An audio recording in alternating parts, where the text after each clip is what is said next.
What's going on, guys? Today I have an updated guide on the monk build that I made a couple days ago, and this update to it makes it 10 times better for clearing. You are going to instantly delete the screen. I made some changes in the support gems, and I got to give credit to bygrizzlly or bygrizzlly. I'll pin his comment right here on the screen for you guys. He brought to my attention that the elemental focus skill gem, or sorry, support gem, is actually causing the Porcelkin ring to not proc right, and the explosions were being nerfed thanks to it.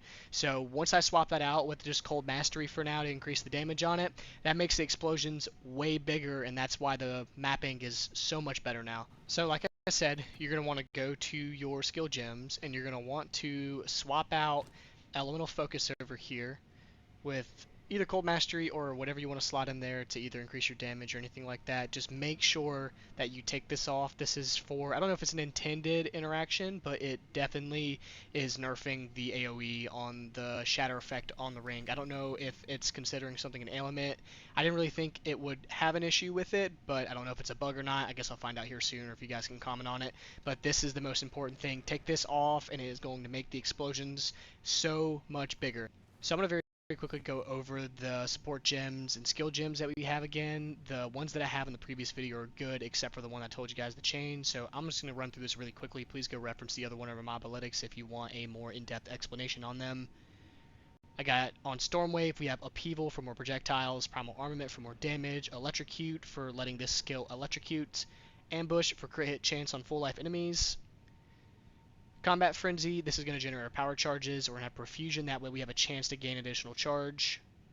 Tempest Bell, this is our main bossing damage right here.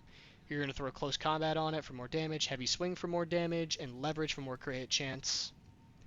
Charge Staff, this is what's buffing all of our attacks. Persistence for a longer buff. Enervate for more lightning damage to all of our attacks. Lightning Infusion for more lightning damage. And Neural Overload, that way we can proc electrocution quicker. Wind Dancer, this is going to increase our evasion. This is vital for making sure that we can survive. We're just going to run pin on it. That way if we do get hit, it'll pin enemies that hit it. I think in my Mobalytics guide I have a few more skill gems and stuff, so please reference it if you want a full build guide. Hero Device, this is what's creating our big explosions. Cold Infusion for more cold damage. Cold Mastery to bring it up another level. And Magnified Effect for a bigger explosion radius. We use Tempest Flurry here to generate the charge that we need in our bell. We got Crescendo to perform the final strike twice, Martial Tempo for more attack speed, and Rage to generate rage on melee hit. This will buff our damage for each stack of rage, 1% I'm pretty sure. Cast on Shock, this is honestly meant for bossing more than anything. Comet is just an extra kind of drop on top of the boss while we're shocking it. Energy retention, that way the skills that we trigger have a chance to refund half of the energy that they use, and impetus to increase the amount of energy gained. This will get us to cast our comet quicker. Blink is a preference thing. This is a way for movement. You can replace this with Herald of Thunder or maybe Ghost Shroud, or just anything that you want to fit in here if you have the necessary spirit. So Blink is just a way to kind of get out of a situation that you don't want to be in. I have Clarity on here to increase our mana regeneration while it's active, and Ingenuity, that way we have a faster cooldown, and Blink just looks like this. You can kind of just teleport, you have a cooldown up here. It's just going to let you jump to areas that you couldn't normally reach. You can kind of skip through some rocks and stuff like that to make your mapping faster. It'll also just teleport you through a large group of enemies if you get, kind of swarmed. So something that I failed to go more in depth on was the passive skill tree in the first video, so I'm going to break down a couple of things that we pick in here and give you guys the reason why we're taking some of these skills. My Mobalytics link has a more in-depth explanation, so please go check that out if you don't want to listen to me talk, but I'm going to explain some of the things here. So you need to be taking Essence of the Mountain, and you need to be taking Eye in the Blizzard, because that cold damage that we get here is going to chill enemies, and that chill is what is proccing the effect on the ring. So you have to be chilling enemies. If you have the extra proficiency points, I would go for Unbound Avatar down here. This is going to give you a 40% damage boost whenever you do activate the skill. It's super useful for increasing your DPS. You need to be going for Echoing Frost and Echoing Thunder. This is going to give you a 60% damage increase because we're going to be chilling enemies thanks to the extra frost damage, and we're going to be shocking enemies thanks to just the lightning damage that we're doing. So this is pretty much always going to be procced. I like to go for these crit hit nodes over here because they're just going to give you some flat increases along with some stat increases if you're struggling to meet those requirements. You need to be going for resonance over here. This is going to give us our generation for our power charges.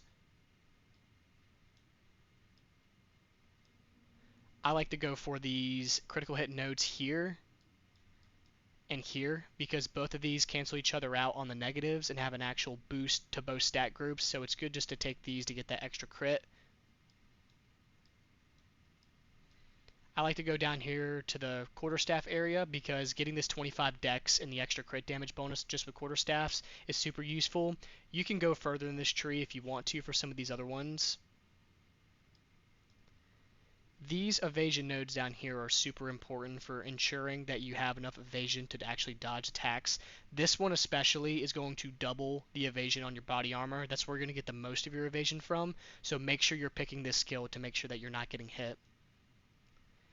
If you're struggling to meet the spirit requirements, if you're just barely off, like you can see down here, I have 0 left. I have the perfect amount, and that's thanks to picking this Herald Reservation skill right here. You go for this one right here because we're going to have Herald of Ice and Herald of Thunder procced all the time. These critical nodes right here are amazing to take. They're going to give you some flat increases to not only your stats, but that crit damage bonus that we like. Getting this electrocution nodes here nice because we're going to be electrocuting pretty often. This is going to just increase the damage on all enemies that we electrocute. This is really important for bossing.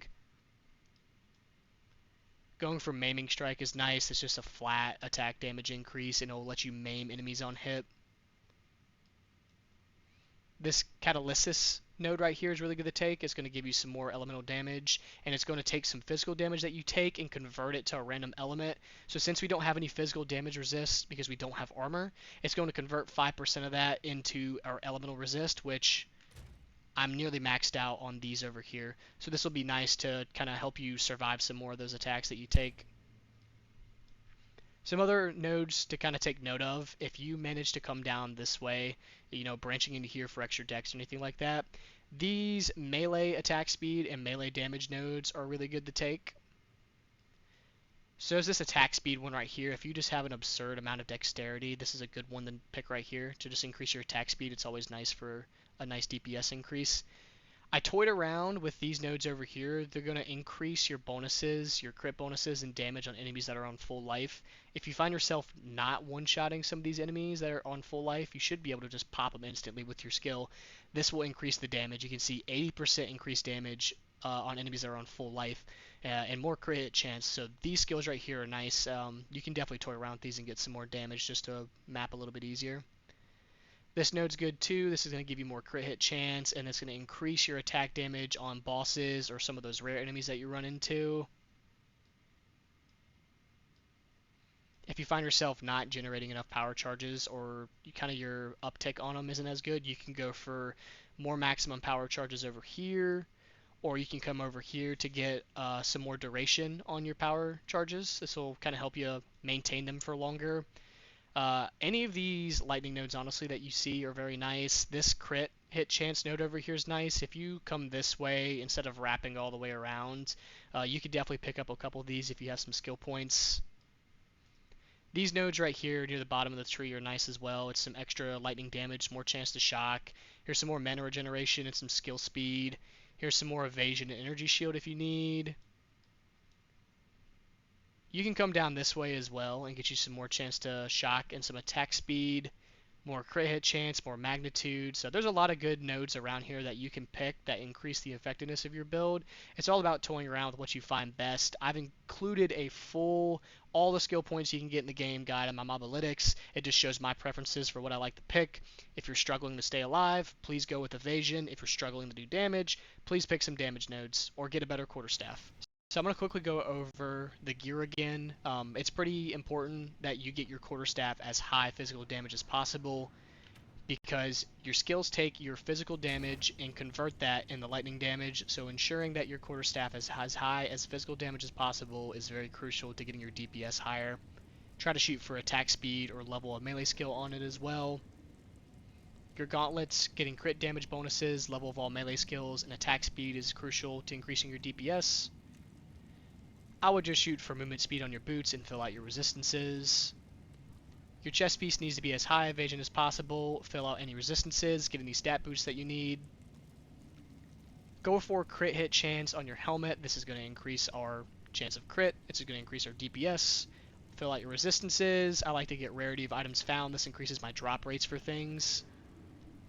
Same reason why I have it on my amulet. I like the rarity. I like getting mana regen because this does eat through a lot of mana regen, and I like to shoot for evasion rating on this. This is just going to increase our total evasion on our character by 50%.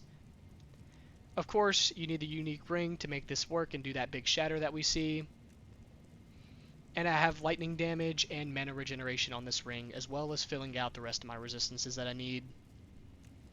The belt is the same way. I like getting resistances and stat boost, and I like to get the 20% of flash recovery applied instantly, as this is going to let us get an instant heal off on a very large amount of our life flask right here.